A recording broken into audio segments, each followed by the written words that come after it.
Sesi kali ini dalam DNA Digitalks akan membahas mengenai alternative realities seperti artificial intelligence atau AI, ada augmented realities atau AR, dan ada virtual realities atau VR.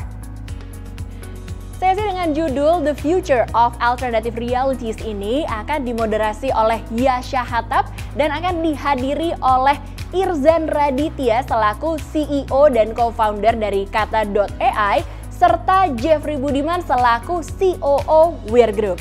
Silakan.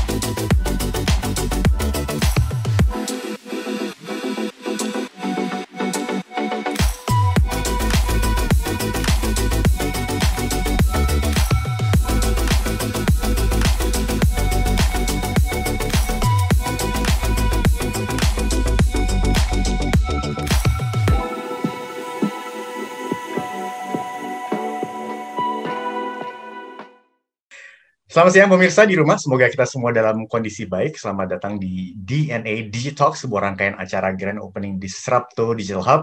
Saya Yasha Hattab akan memandu sesi kali ini yang berjudul The Future of Alternative Realities.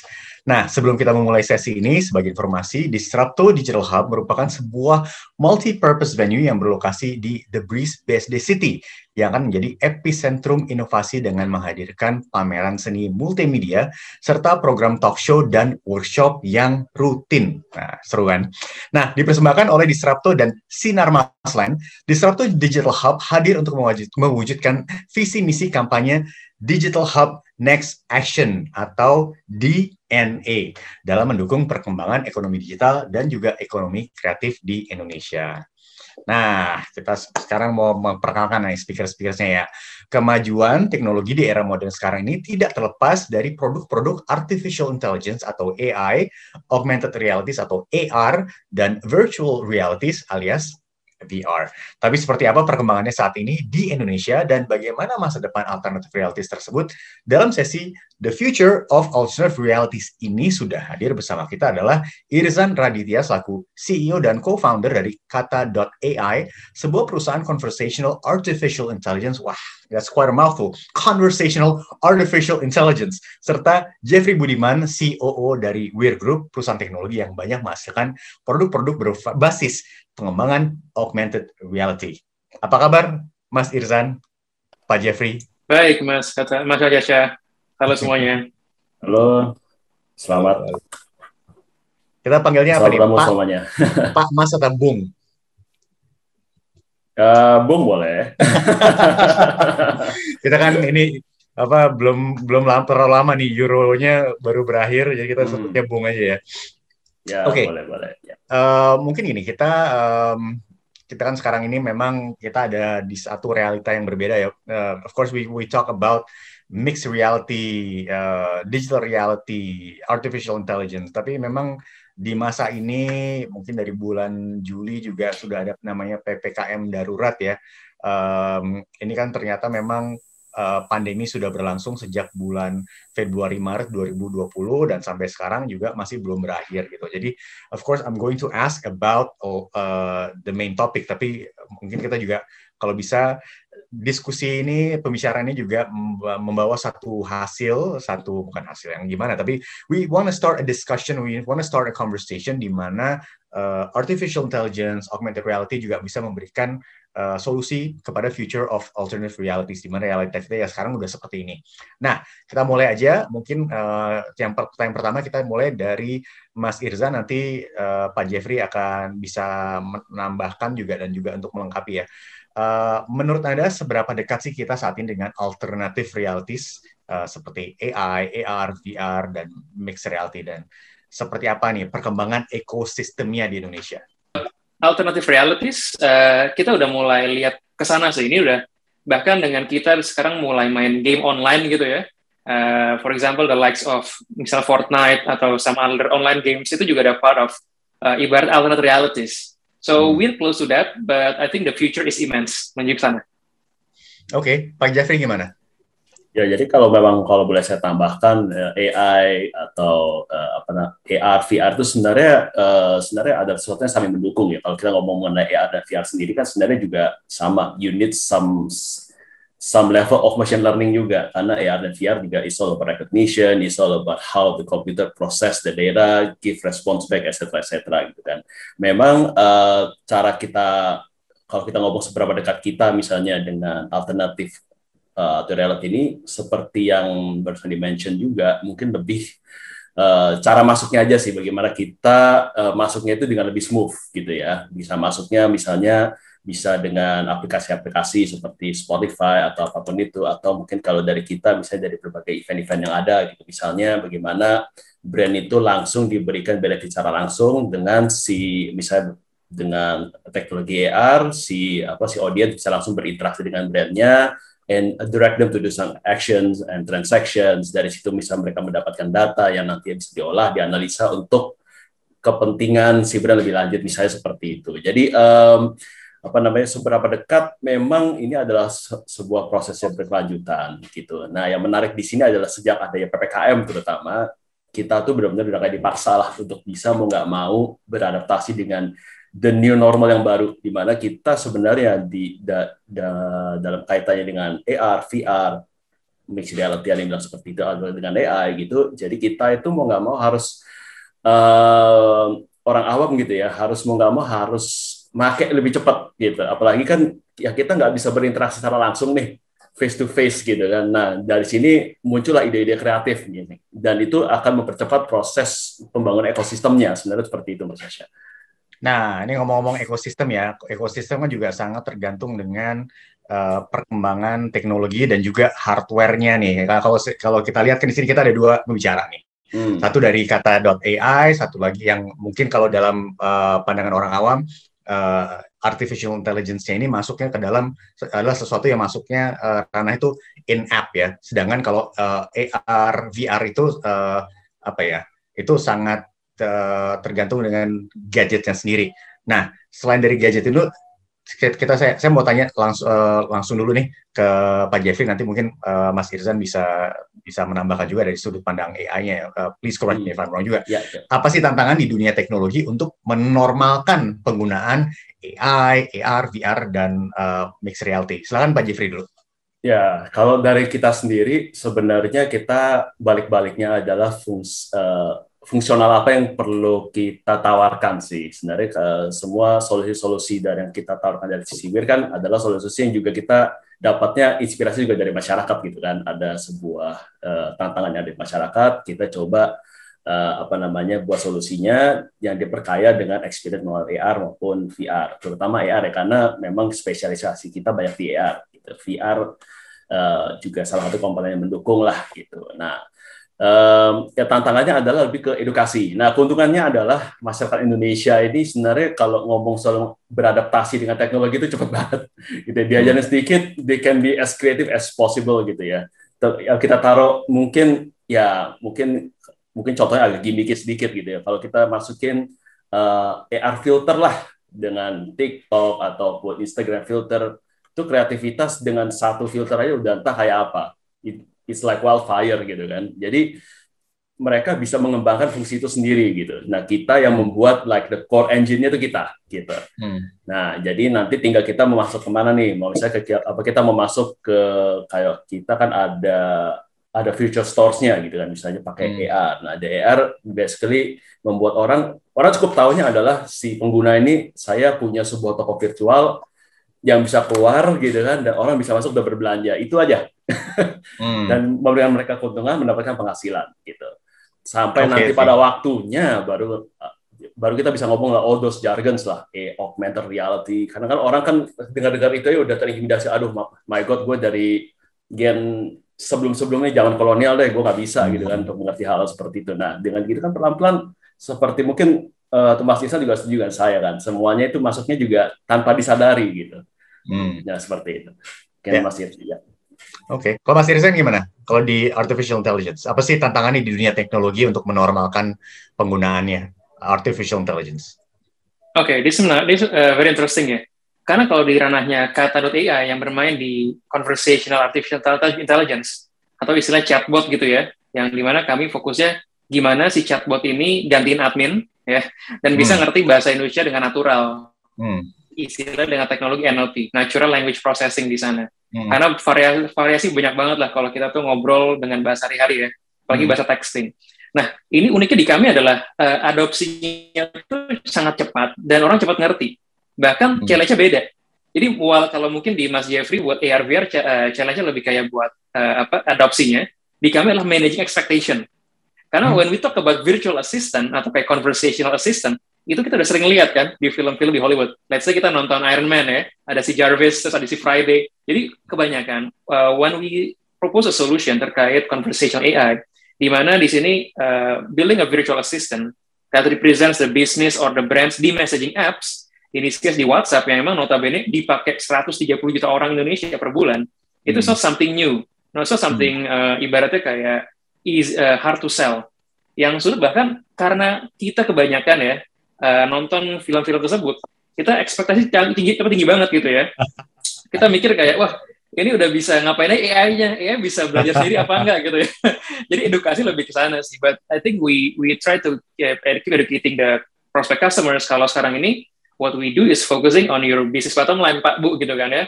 Dengan adanya AI chatbot, kita bisa bantu enlarging your reach, karena sekarang your service bisa dipakai bahkan orang nggak punya smartphone canggih, karena even dengan smartphone murah aja bisa pakai WhatsApp. Itu satu. Yang kedua, ini fungsinya apa? Fungsinya buat cost reduction. Kalau misalnya growth bisa mereka cepat, apalagi yang consumer facing, seperti banking, telco, berarti kan butuh banyak admin atau agents ya. Yang kedua adalah, dengan aplikasi chatting ini, bisa hadir new monetization channel di revenue stream baru. Kayak beli pulsa biar bisa chatting, belanja baju, makan bisa chatting juga. Akhirnya ujungnya new sales. Dan ujungnya gimana kayak combining those cost reduction sama top line new channel, akhirnya jadi new profitability mechanism lah for the brands and business. Oke, mungkin mengenai tadi managing expectation itu juga sepertinya sesuatu yang Bapak Jeffrey hadapi juga ya, karena rasanya kalau misalnya kita ngomong mengenai virtual reality, augmented reality itu selalu referensinya kalau nggak salah itu kayak film-film kayak Minority Report gitu, atau film-filmnya MCU.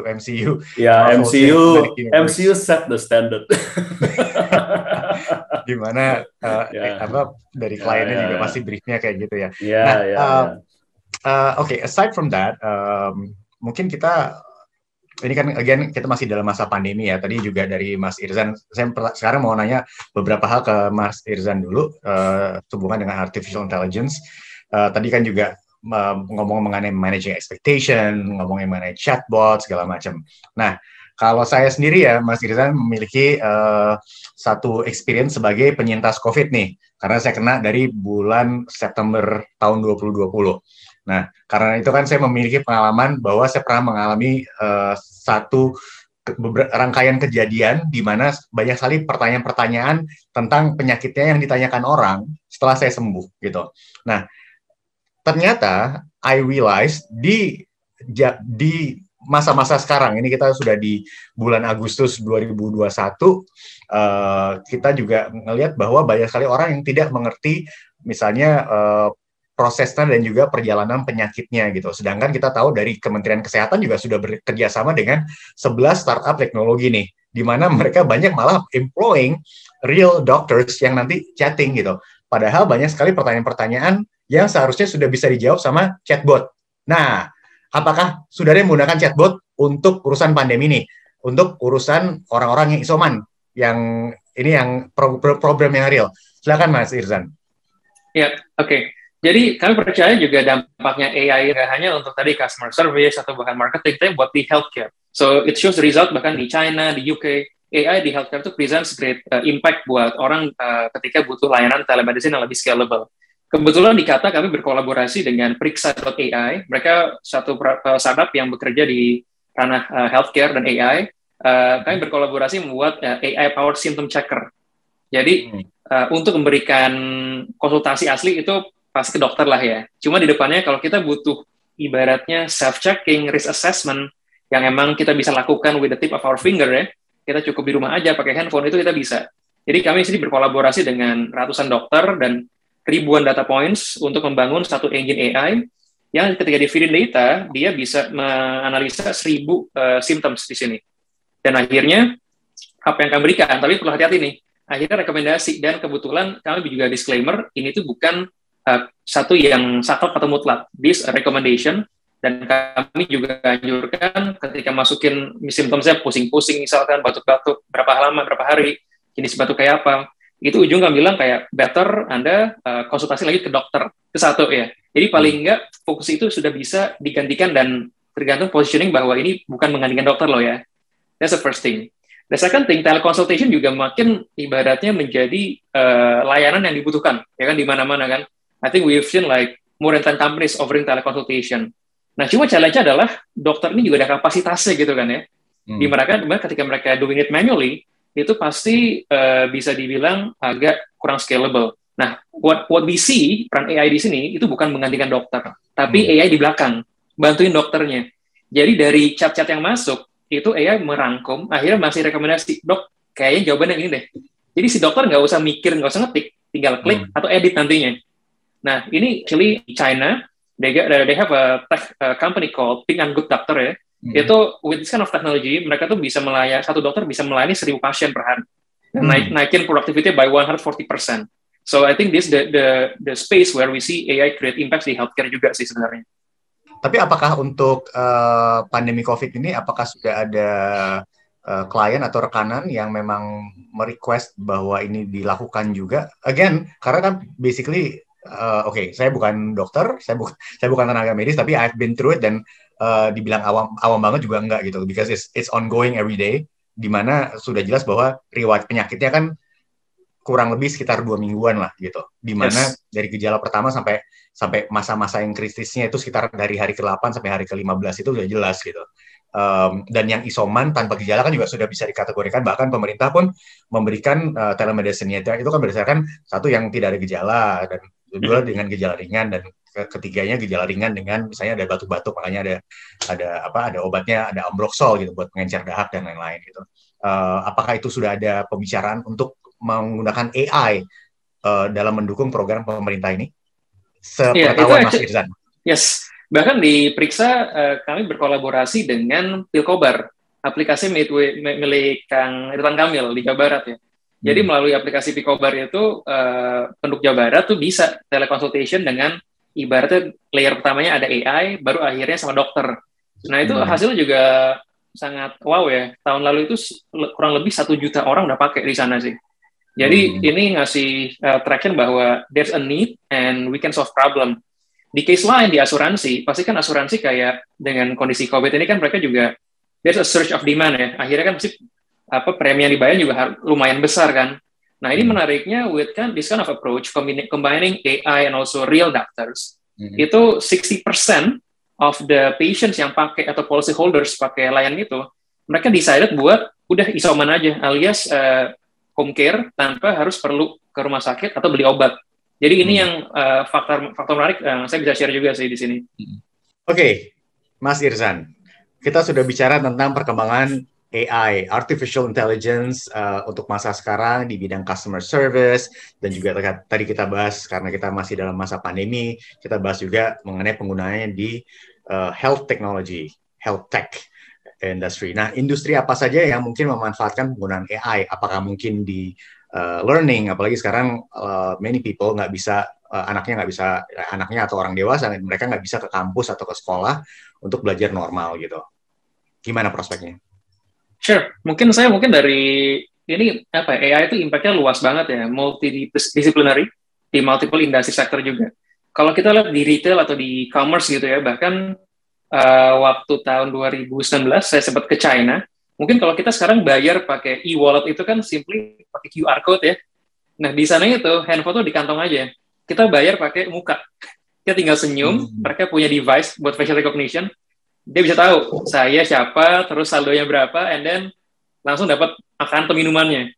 Jadi itu seamless banget buat commerce. Jadi that kind of thing yang emang lumayan exciting. The way I see AI itu bakal humanize technology with human interaction lah.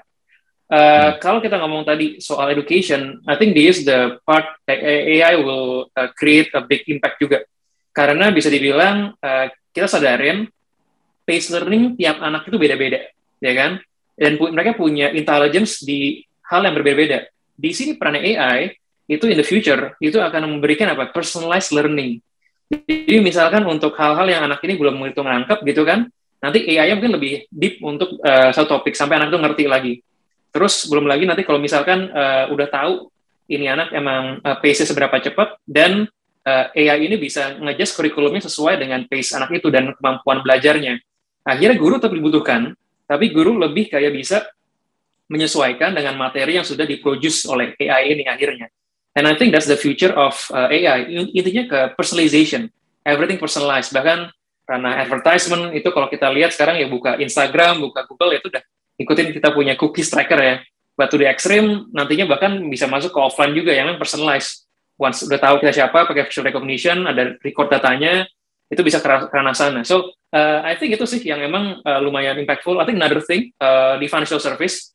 Again, waktu saya sempat ke China ya, jadi di Alipay itu mereka punya lending application, mereka punya prinsip 310. So 3 minutes buat fill in the form, 1 menit processing with zero human intervention.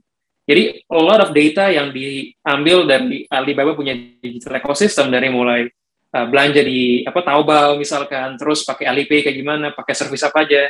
Dan kan data akhirnya diproses, ditahu bikin scoring kita punya kredit, akhirnya that kind of impact tuh bisa diberikan.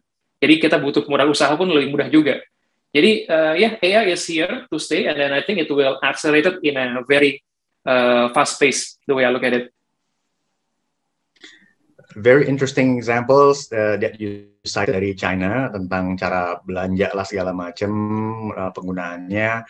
Tapi mungkin kalau kita di Indonesia ini di sebuah negara dengan penduduknya lebih dari 270 juta dan juga penyebaran internet juga masih belum merata, koneksinya juga masih belum.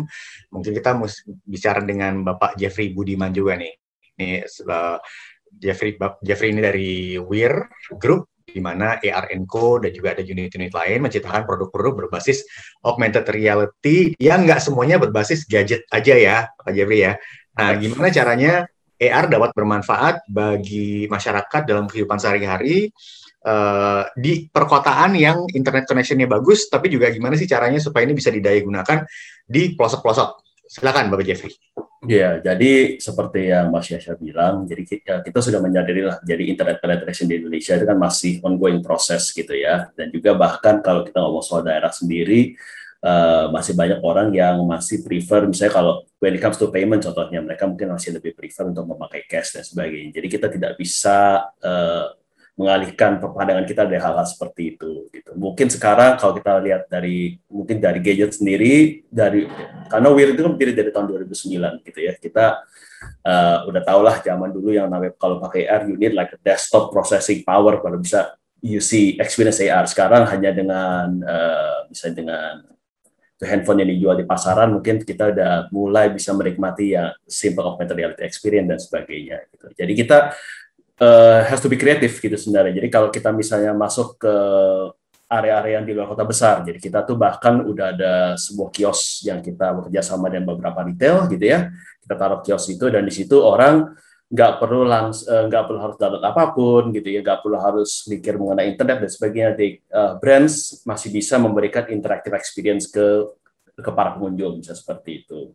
Bahkan seperti tadi kayak yang di-mention oleh Mas Dirsan, kayak layanan periksa juga sudah ada di situ juga. Jadi orang kalau mau sekedar nanya-nanya gitu ya, just to know kalau mereka tuh simptomnya seperti apa juga bisa langsung ke sana gitu ya. Jadi semua itu bisa dilakukan di situ, bahkan bisa bertransaksi langsung di situ. Jadi mempermudah. Jadi semua teknologi AR kita ataupun mixed reality kita masuknya dengan cara yang sangat subtle sebenarnya. Kita masuk dengan solusi-solusi yang sangat fundamental.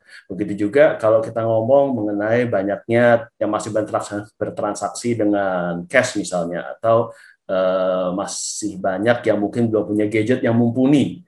Nah, tapi dia tuh ingin menambah penghasilan. Nah, seperti yang tadi saya mention di awal, ya kita juga ada sebuah jaringan toko virtual sendiri. Mereka nggak perlu bayar mahal-mahal, mereka bisa memiliki, mereka tiba-tiba menjadi quote-unquote pemilik franchise toko ternama, quote-unquote gitu ya, dan dia bisa langsung menawarkan ke tetangga-tetangganya, gitu ya. Jadi tetangga-tetangganya bisa belanja lewat dia, gitu, dan mendapat penghasilan. Bisa kasih lihat tokonya keluar ting, gitu kan.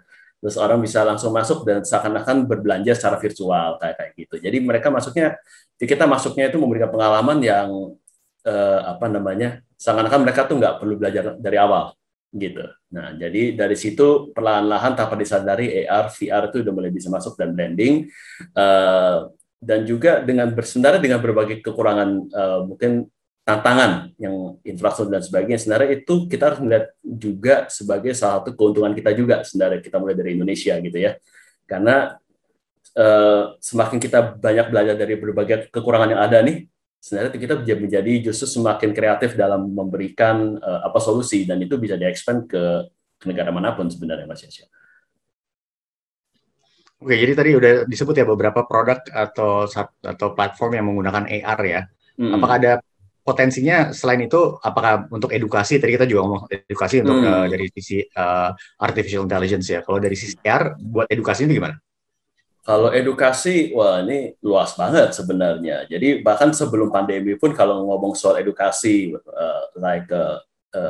semacam kita mengedukasi sebuah produk tertentu, itu juga ya kita sudah banyak melayani klien baik lokal maupun global juga, bagaimana mereka introduce the products atau bagaimana mereka berjualan menjelaskan produk mereka dengan teknologi AR, misalnya keluar dari brosurnya, atau jadi mereka bisa lihat misalnya sebuah properti, mereka bisa melihat dari berbagai sisi. Once they click on the 3D model gitu ya of the property, itu mereka bisa masuk dan mereka langsung go into the VR mode, mereka bisa ngelihat interior of the house. Jadi it's very functional usage. Dan juga bahkan dengan adanya ya pandemi ini, kita harus berputar otak lagi nih, gimana caranya untuk memberikan solusi orang-orang yang tidak bisa bertatap muka langsung gitu kan. Jadi banyak yang datang ke kita misalnya dari sekolah ataupun perusahaan-perusahaan kayak manufaktur, mereka punya engineer di luar sana, harus training how to use this machine and that, how to troubleshoot, tapi nggak tahu gimana cara nyerangin langsung. Ya tuh mereka bisa pakai tuh platform-platform yang udah ada. Jadi kita ada satu produk namanya ICAR gitu misalnya. Jadi si presenter nih kayak saya bisa langsung kasih lihat konten-konten AR secara langsung pakai Google Meet kah, atau Zoom, atau Cisco Webex, apapun itulah. Jadi the 3D content itu langsung keluar, dan bisa langsung dilihat oleh semua audiensnya gitu. Jadi misalnya mesin ini bisa langsung keluar di depan, dia bisa putar 360 degrees, dia bisa terangin dengan lebih mudah, dan itu yang pastinya akan menjadi tools yang sangat berguna gitu. Nah, dengan adanya 5G nih yang sudah mulai tersedia di beberapa kota, melalui satu provider tertentu ya, belum semuanya kayaknya. Ini apakah ini akan mendorong perkembangan AR, penggunaan AR juga di Indonesia, dan bagaimana sih itu mempengaruhi? Oh, pastinya ya. Jadi kalau kita lihat gitu ya,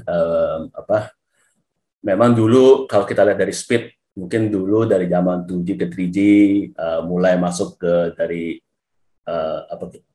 speednya semakin cepat gitu ya. Sekarang udah mulai masuk ke 4G LTE, kita udah nearly 1 GB per second lah, mungkin almost there gitu kan. Tapi kalau udah dari 4G ke 5G itu jauh banget sebenarnya speednya gitu ya, udah ngomongnya udah gigabyte per second gitu kan. Jadi itu justru membuka sebuah peluang baru gitu ya. Hampir tidak ada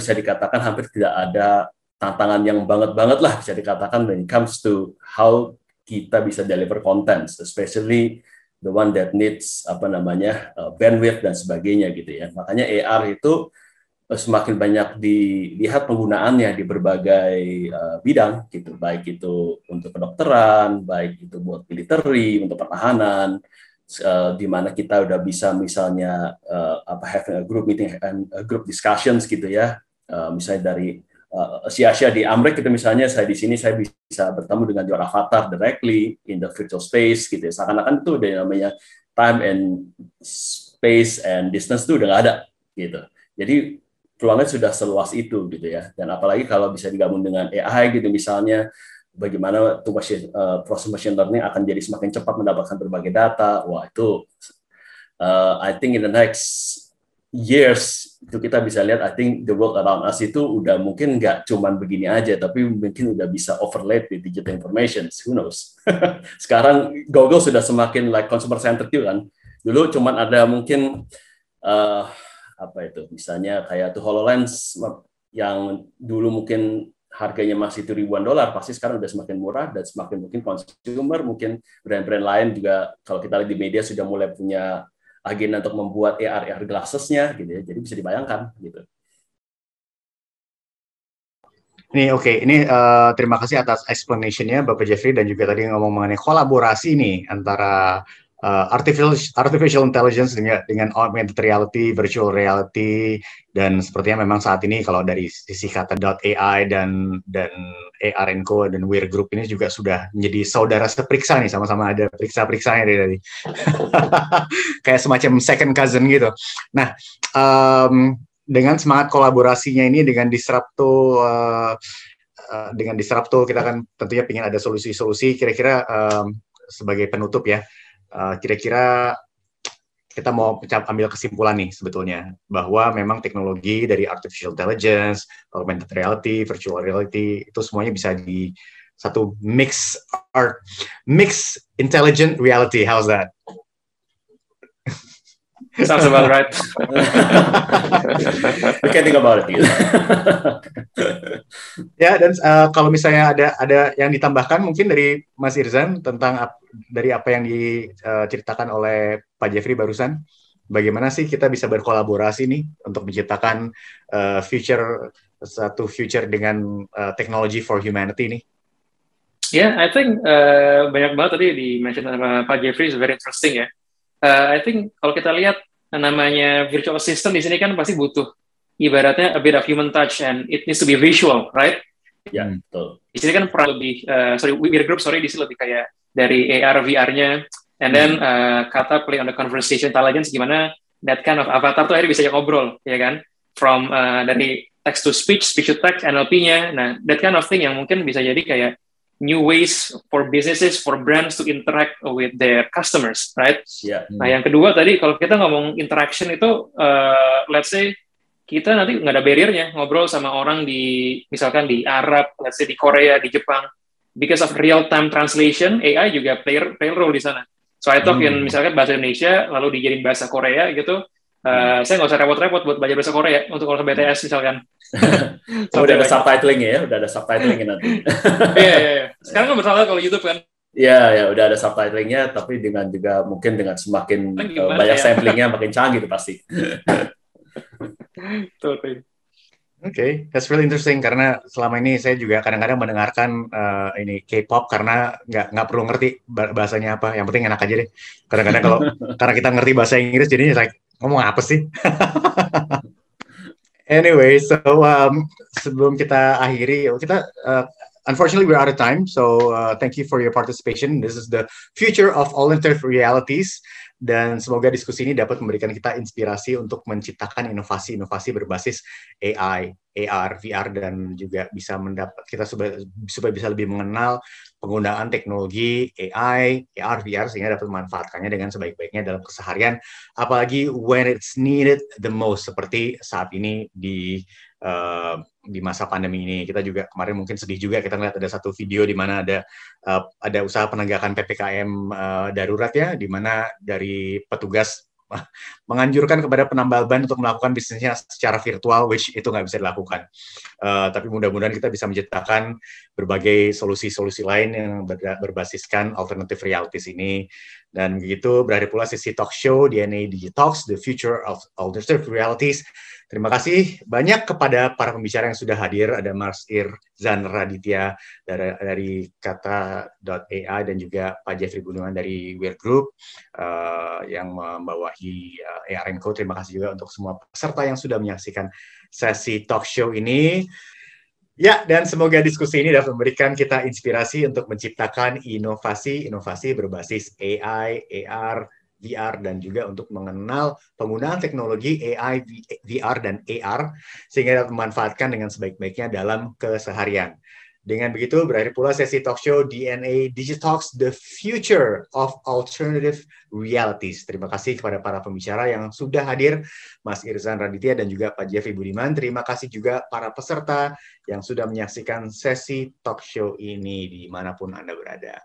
DNA Digitalks Grand Opening of Disrupto Digital Hub dipersembahkan oleh Sinar Masland, Digital Hub at BSD City, Disrupto, Connected Art Platform, dan Weir Group. Jangan lupa juga untuk follow at Digital Hub at BSD City dan at disrupto.id untuk mengetahui lebih lanjut tentang Disrupto, Digital Hub, dan juga program-program yang akan datang. Saya Yasha Hattab, pamit undur diri. Sampai jumpa.